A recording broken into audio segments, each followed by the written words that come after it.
All right. Indian express में ये article आया है, putting the victim on trial. Arundhati काट जो कि प्रैक्टिसिंग लॉयर हैं, उनका ये आर्टिकल है। बहुत बेहतरीन आर्टिकल है ये। आप ऐसे पेपर के लिए, एथिक्स पेपर के लिए, paper 1, paper 2, women related issue, even की governance related issue, criminal justice system में जो रिफॉर्म चाहिए उससे रिलेटेड इशूज़ में इसको उससे आप रिलेट करके, और इसमें जो नंबर ऑफ केसेस दिए गए हैं जो जनरली हम लोग को आंसर राइटिंग में बहुत काम आता है, जहाँ पे आपको सुप्रीम कोर्ट का या फिर किसी हाई कोर्ट का जजमेंट को कोट करना है, तो this will be very important. And ये तो एग्ज़ाम की बात। Otherwise as a sensible and sensitive member of the society हमें ये चीज़ें जाननी चाहिए। ठीक है, तो चलिए देखते हैं इसको। बेसिकली ये चर्चा में इसलिए है कि अभी तरुण तेजपाल का केस हुआ है, ठीक है, गोवा वाला। तो तरुण तेजपाल के बारे में जानते ही होंगे, तहलका के एडिटर थे और काफ़ी तहलका मचाया था उन्होंने अपने टाइम पे। तो उनके कलीग ने उन पे एक्यूजेशन लगाया था, जिसपे कि अभी वो जेल में थे लेकिन उनको अभी एक्विट किया गया वहाँ कोर्ट से। फिर बाकी बॉम्बे हाई कोर्ट ने मतलब अभी ऑब्जर्वेशन दिया है जो कि थोड़ा उनके फेवर में नहीं है। तो इसलिए इसके ऊपर पूरा एक डिस्कशन तैयार हुआ है कि बेसिकली रेप जो ट्रायल होता है, जैसे किसी का जो रेप हुआ, किसी भी लड़की का अगर रेप होता है, किसी भी विमेन का रेप होता है, that is very unfortunate, very inhuman, है ना। और one of the most heinous crime कि किसी के आप बॉडीली इंटीग्रिटी को ब्रीच कर रहे हो और किसी का आप रेप कर रहे हो। तो रेप ट्रायल के बारे में कहा गया कि रेप ट्रायल में किन बातों पे चर्चा होनी चाहिए। तो सिर्फ 2 बातों पे चर्चा होनी चाहिए कि did sexual intercourse take place and क्या वुमेन ने कंसेंट दिया था, ना कि वो पास्ट में सेक्सुअली एक्टिव थी या नहीं, जिसने रेप किया है उसके साथ वो सेक्सुअली एक्टिव थी या नहीं थी, उनका कैरेक्टर कैसा है। Who will decide the character of that lady, who will decide this, ठीक है। बट ये सब चीज़ें सोशियो पॉलिटिकल एस्पेक्ट्स में रहती हैं। हमारे लीगल सिस्टम में भी ये फ्लॉज बहुत अलग अलग तरीके से रहती है, जो कि टाइम टू टाइम सामने आती हैं, फिर उसमें रिफॉर्म की बात की जाती है। तो केस बाई केस बेसिस हम देखते हैं कि अपर्णा भट्ट एक केस हुआ था, Aparna Bhatt versus state of Madhya Pradesh. तो इसमें सुप्रीम कोर्ट ने कहा था रेप मिथ्स क्या है कि आप विमेन को स्टीरियोटाइप मत कीजिए, खासकर रेप को लेकर डबल विक्टिमाइज आप नहीं कर सकते हैं। इस केस में ये कहा गया था कि if court have said that there is no reason to doubt a women's testimony merely because she was sexually active. If somebody is sexually active and somebody have raped her and then she go to the court and सिर्फ इसलिए क्योंकि she was sexually active in past, तो उसके testimony पे doubt किया जाए, कितनी गलत बात है। यही अपर्णा भट्ट केस में सुप्रीम कोर्ट ने कहा था ये क्या है, रेप मिथ है, स्टीरियोटाइप नोशन है कि यार आप तो पहले से एक्टिव हो, आप पे कैसे भरोसा किया जाए, ये वो फलाना ढिमकाना, ठीक है। तो अपर्णा भट्ट केस में ये बोला गया था कि if you are sexually active in past it doesn't mean that your testimony is not reliable, ठीक है। ये शुरुआत कहाँ से हुआ था? ये शुरुआत हुआ था Mathura rape case, Tukaram versus Maharashtra 1979, जिसमें मथुरा नाम की एक ट्राइबल गर्ल थी जिसको कि पुलिस कस्टडी में 2 पुलिस वालों ने उनका रेप किया था, ठीक है। और फिर इशू क्या हुआ था, वही हैबिचुअल टू सेक्सुअल इंटरकोर्स, मतलब पास्ट में सेक्सुअली एक्टिव है, इसलिए फिर अगेन वही चीज़ कि आपकी टेस्टिमनी पर रिलाई नहीं किया जाएगा।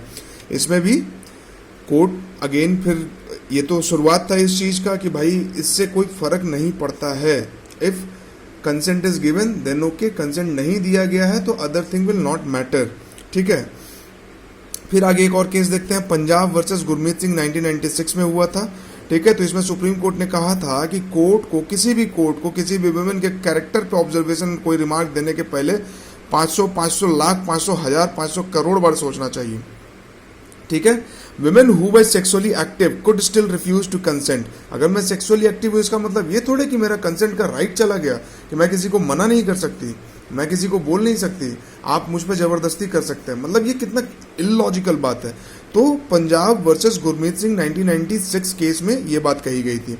और 2013 का केस तो हम सभी को 2012 का जो दिल्ली रेप केस जो निर्भया कांड हुआ था उसके बारे में पता है। उसके बाद JS वर्मा कमेटी बनती है, ये कमेटी भी रिकमेंड करती है कि प्रायर रिलेशनशिप, अगर कोई लड़की किसी लड़के के साथ प्रायर रिलेशनशिप में है, सेक्सुअल रिलेशनशिप में है, इसके बावजूद भी अगर लड़की ने कभी कंसेंट नहीं दिया तो वो रेप माना जाएगा। Every time there should be consent, ऐसा नहीं है कि आप जबरदस्ती कर सकते हैं। ठीक है, तो ये जेएस वर्मा कमेटी का रिकमेंडेशन था। लिलू versus Haryana 2013, in famous to finger test. आप सोचो किसी का रेप हुआ है, किसी ने ये केस फाइल किया है कि मेरा रेप हुआ है, और आप फिर उसका टेस्ट कैसे करते हैं? Two finger test, such a shame. Two finger test supreme court ने कहा कि violate the survivor's right to privacy and dignity. Article 21 क्या बोलता है? Right to life, animal life नहीं भाई, डिग्निटी वाला लाइफ। ठीक है, तो टू फिंगर टेस्ट क्या है? आपकी डिग्निटी को आपसे खींच लिया जा रहा है, छीन लिया जा रहा है। एक बार आपका रेप होता है, दोबारा आपका टू फिंगर टेस्ट किया जाता है। किस लिए? ये देखने के लिए कि आपका रेप हुआ है कि नहीं हुआ है। मतलब कि साइंस इतनी तरक्की कर गई, कोई और मैकेनिज्म हम डिवाइस नहीं कर सकते, हम टू फिंगर टेस्ट करेंगे। ठीक है, तो लिलू वर्सेस हरियाणा 2013 में सुप्रीम कोर्ट ने यह बोला था कि two finger test violate the survivor's right to privacy and dignity. ठीक है, अब ये जो सारे केसेस हैं, 2013 में क्रिमिनल लॉ अमेंडमेंट एक्ट 2013 आया, मतलब क्रिमिनल लॉ में अमेंडमेंट किया गया। ठीक है, और इन सब केसेस के बेसिस पे जो रिमार्क्स आए थे, जो रिकमेंडेशंस आए थे, उनको अकोमोडेट करने का, उनको लाने का कोशिश किया गया लॉ बुक में। ठीक है, तो ये सब उतना इंपॉर्टेंट नहीं है कि कितना सजा है, 7 ईयर्स है, 10 ईयर्स है, एग्रावेटेड रेप केस में 10 साल का सजा है, नॉर्मली 7 साल का सजा है। ठीक है, इंपॉर्टेंट ये हमें जानना कि कन्विक्शन रेट, इवन अमेंडमेंट हो गया है 2013 में, और कन्विक्शन रेट फिर भी कम है। कन्विक्शन रेट क्यों कम है, इसके बारे में देख लेते हैं। सबसे पहले तो ये देख लीजिए कि conviction rate crime against women होता है, उसमें 19% है, compare to 14.7% for all crime. Conviction rate का मतलब कि जितना केस दर्ज हुआ, हर कितने में सजा मिली है।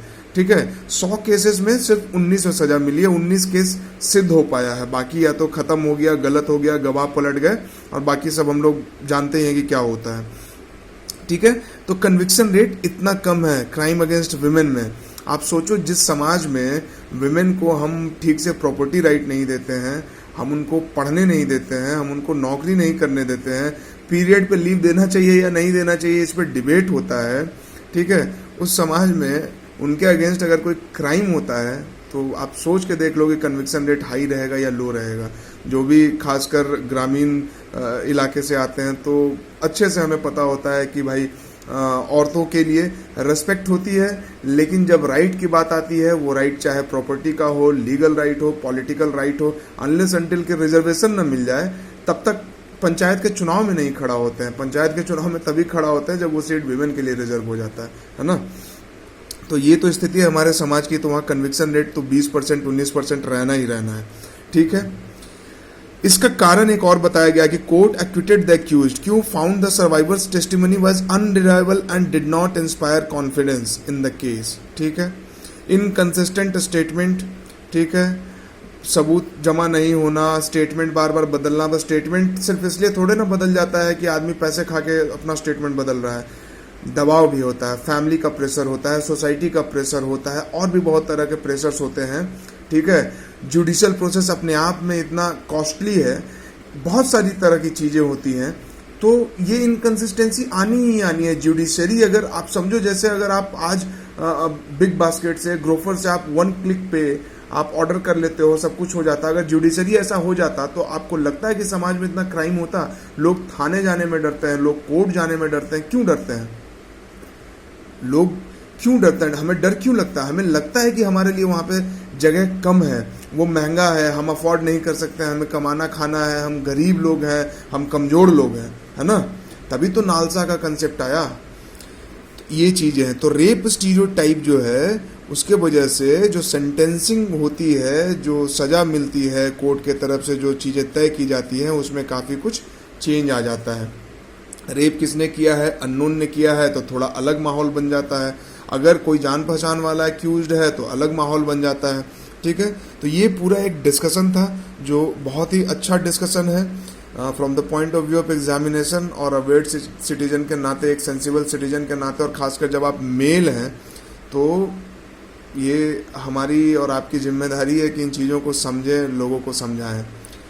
बाकी जो ज़बरदस्त जाहिल हैं, उनका तो कुछ किया नहीं जा सकता है कि औरत है, और औरत के बारे में जो जो स्टीरियोटाइप है, तो वो तो उनका कुछ नहीं किया जा सकता है। वो तो अब जब अगला जन्म लेंगे तभी उनके दिमाग में कुछ सही हो सकता है। ठीक है, तो ये आर्टिकल 21 और right to fair trial, right to life, ये सब आर्टिकल 21 के तहत आता है। ये सवाल पूछा जा सकता है, राइट टू फेयर ट्रायल किस आर्टिकल के तहत आएगा, ठीक है। तो आप देख लो आर्टिकल 21 के तहत आ रहा है ना। आर्टिकल 21 बहुत ही ब्रॉडर फंडामेंटल राइट है हमारे कॉन्स्टिट्यूशन का, बहुत ही ब्रॉड। बाकी सब जो फंडामेंटल राइट है एक तरह से इसी से निकले हुए हैं, ठीक है। तो जब कुछ ना समझ में आए तो आर्टिकल 21 तो सही होगा ही होगा, इस बात को समझना है, ठीक है। तो ये पूरा इसका डिस्कशन था। आप चाहो तो इंटरनेट पे पढ़ सकते हो, अगर आप इंडियन एक्सप्रेस लेते हो तो आप इंडियन एक्सप्रेस को पढ़ सकते हो। ये जो केसेस है इन केसेस को आप लिख लें, ठीक है, और इसका मेंस के एग्जामिनेशन में आप इस्तेमाल कर सकते हैं। Thank you very much guys.